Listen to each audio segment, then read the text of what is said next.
Good evening, aspirants. Welcome to important bulletin by the Aspirant Dream Civil Services. Hope so you all are doing good. Today's bulletin is very helpful for the BPSC Public Sanitary Waste Management Officer exam, and this bulletin will cover the paper 1 of this exam. Today I will discuss Plastic Waste Management Amendment Rule 2021 in detail. तो आज की video में मैं plastic अपशिष्ट प्रबंधन संशोधन नियम 2021 जो नई अमेंडमेंट हुई है, संशोधन हुआ है, उससे रिलेटेड पूरा कवर करूंगी यहाँ पर डिटेल में। तो आप सभी ध्यान से सुनिएगा। वीडियो स्टार्ट करने से पहले आप अगर चैनल पर नए हैं तो चैनल को सब्सक्राइब कर लीजिए और बेल आइकन को प्रेस जरूर कर लीजिए सो दैट आपको सारे नोटिफिकेशन मिल जाएं related with the new videos. और free Telegram channel aspirant dream civil services के नाम से है, उसको भी ज्वाइन कर लीजिए for the important data related with the exam and PDF files. सबसे पहले हम कवर करेंगे कि बैकग्राउंड इस रूल से रिलेटेड क्या है, ये रूल कब बना था और इससे रिलेटेड परिप्रेक्ष्य क्या है।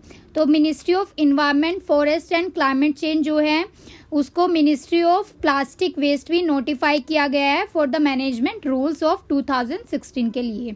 और ये कब किया गया था? 18 मार्च 2016 को। प्लास्टिक अपशिष्ट प्रबंधन नियम 2016 को अधिसूचित करने के लिए कौन सा मंत्रालय है? पर्यावरण, वन और जलवायु परिवर्तन मंत्रालय है।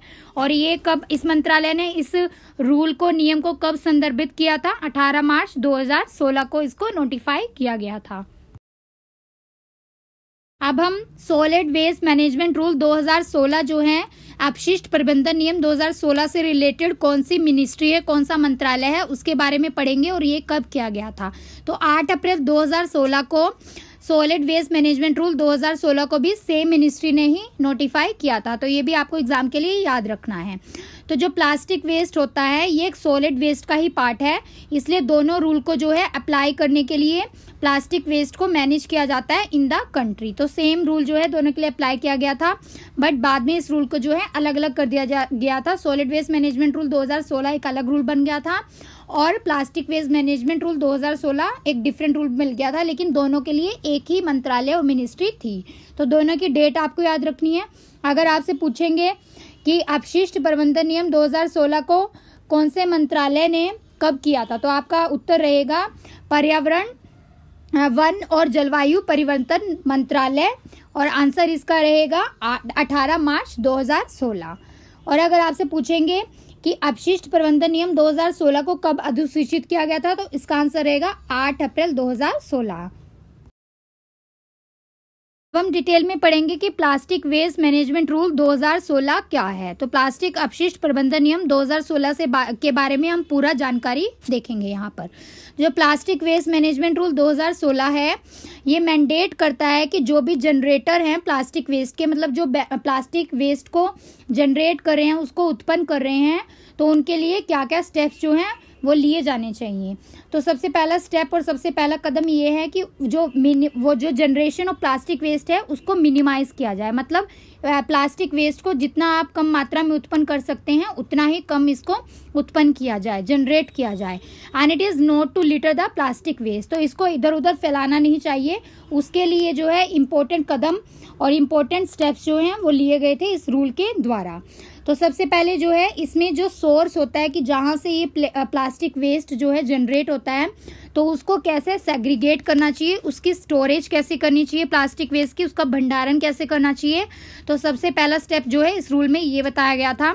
और साथ ही साथ ये भी बताया गया था कि जो लोकल बॉडीज़ और एजेंसीज हैं वो इस रूल को ऑथराइज करें, इस रूल को लागू करने में लोगों के साथ जो इसको प्लास्टिक वेस्ट को उत्पन्न कर रहे हैं उसके साथ मिलके जो है स्टोरेज और सेग्रीगेशन करें प्लास्टिक वेस्ट की।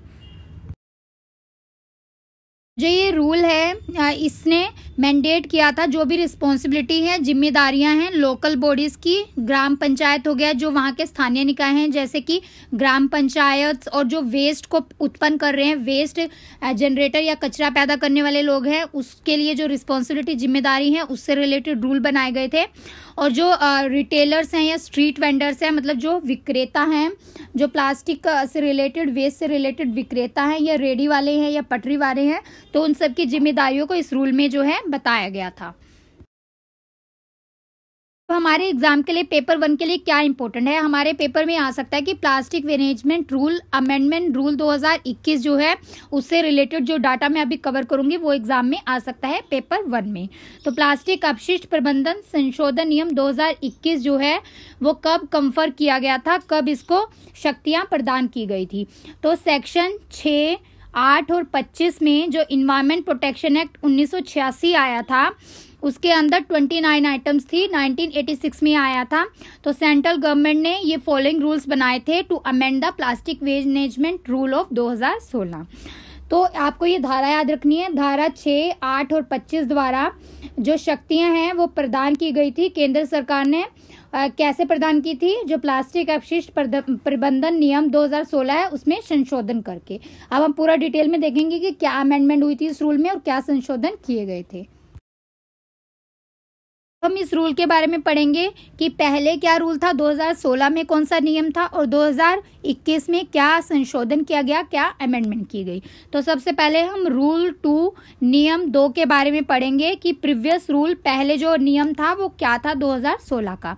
तो इस रूल में जो है ये अप्लाई किया गया था रूल किसके लिए, हर एक जो वेस्ट जनरेटर है, जो भी कचरे को पैदा कर रहा है या जो भी लोकल बॉडी है, स्थानीय निकाय है, ग्राम पंचायत है, ठीक है, वहाँ के जो मैन्युफैक्चरर्स हैं मींस जो विनिर्माता है और इम्पोर्टर्स हैं, आयातक है जो, या जो उत्पादक इसको प्रोड्यूस कर रहे हैं, मतलब इसको उत्पाद कर रहे हैं किसको, प्लास्टिक वेस्ट को। तो उससे रिलेटेड यहाँ पर रूल जो है वो इनके ऊपर अप्लाई किए गए थे।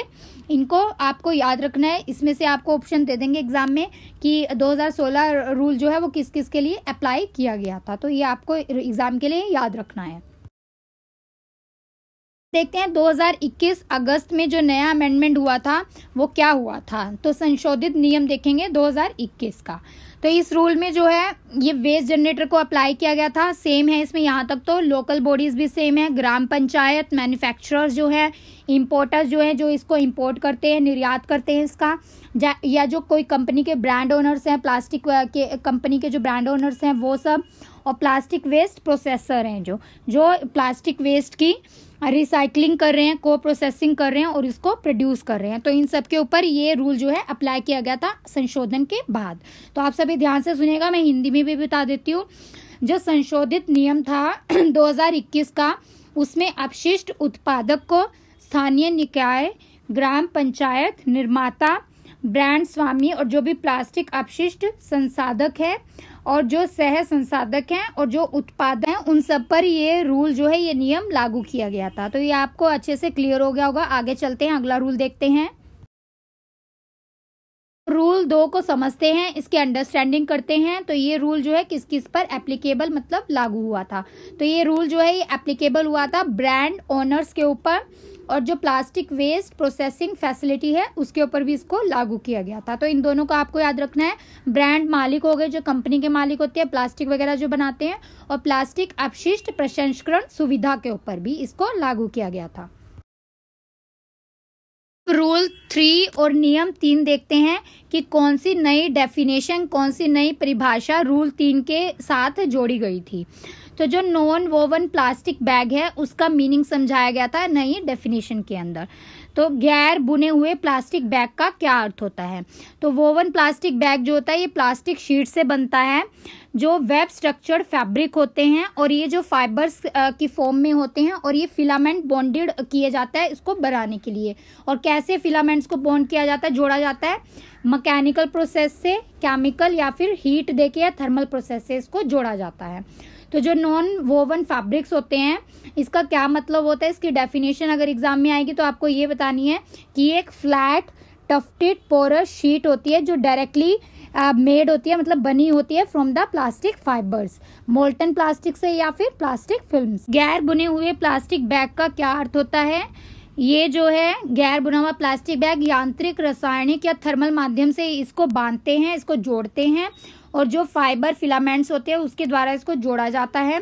और इसका मतलब ये होता है ये एक फ्लैट और गुच्छेदार पोरस शीट होती है जो सीधे जो है प्लास्टिक फाइबर या फिर पिघले हुए प्लास्टिक से या प्लास्टिक की फिल्म से बनती है।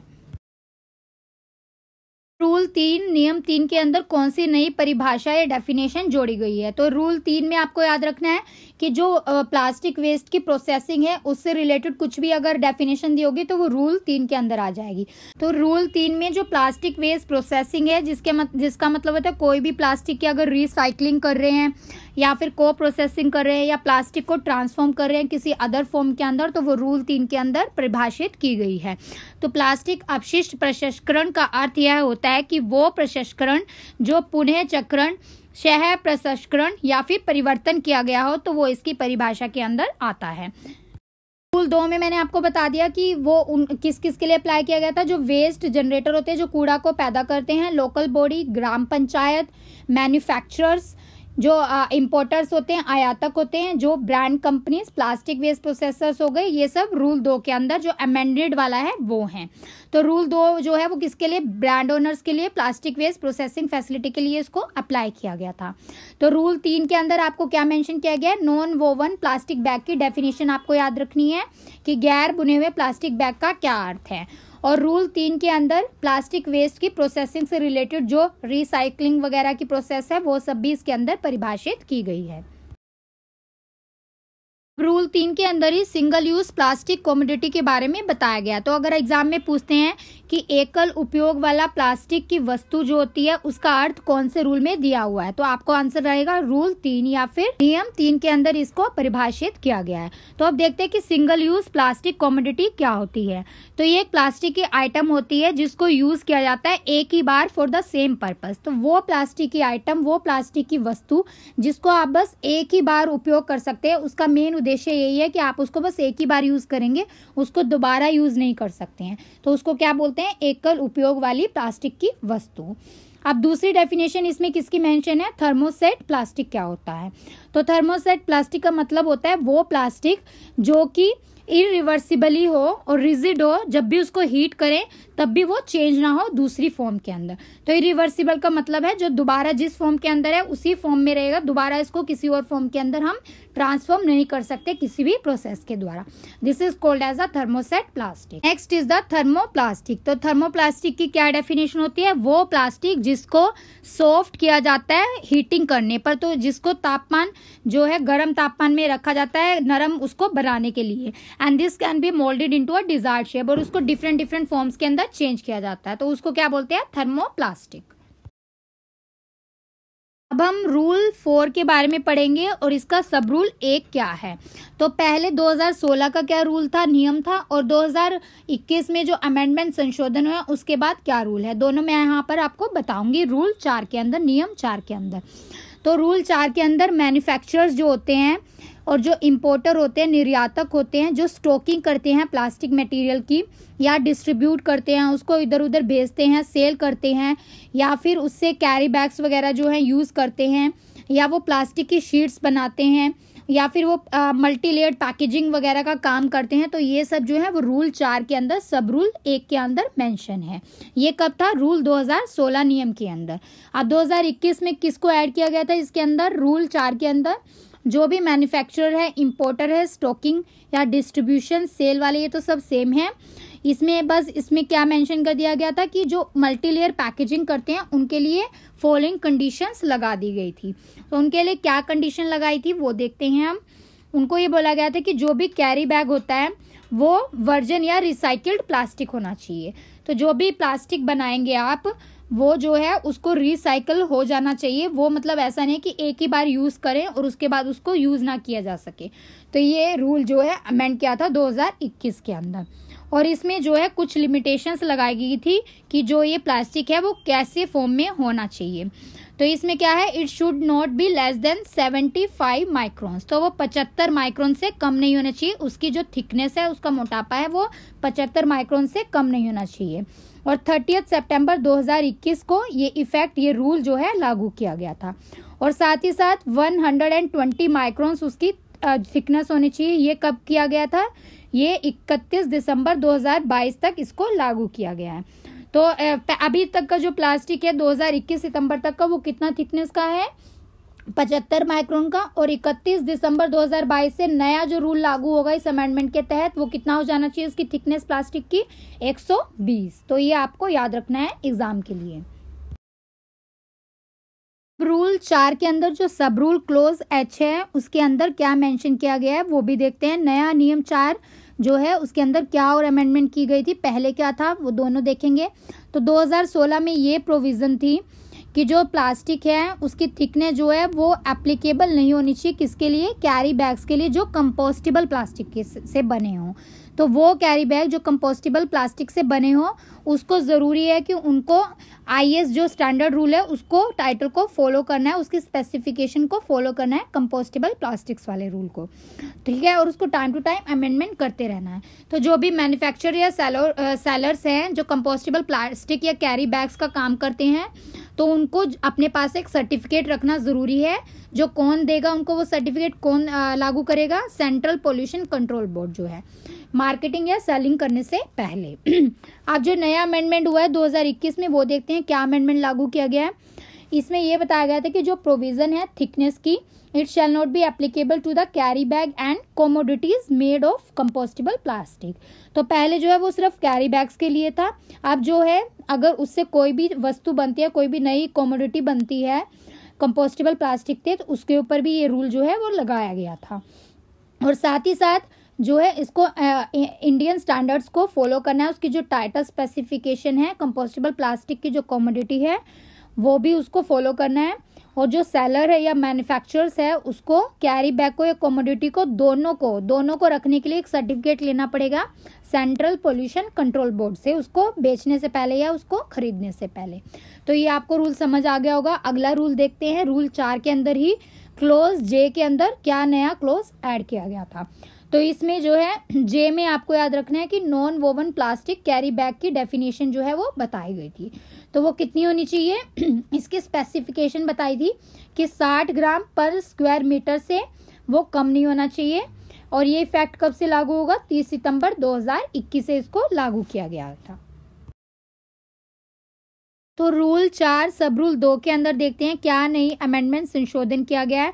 तो इसमें जो भी मैन्युफैक्चरर्स होते हैं, इंपोर्टर्स या स्टॉकिंग जो करते हैं, स्टोरेज करते हैं प्लास्टिक की, सिंगल यूज़ प्लास्टिक की, उसके साथ साथ पॉलीस्टायरीन को भी जोड़ दिया गया था। या एक्सपेंडेड पॉलीस्टायरीन से बनी कोई भी कमोडिटी जो वो यूज़ कर रहे हैं उसको प्रोहिबिट कर दिया गया, उस पर रोक लगा दी गई। कब से रोक लगा दी जाएगी, 1 जुलाई 2022 से।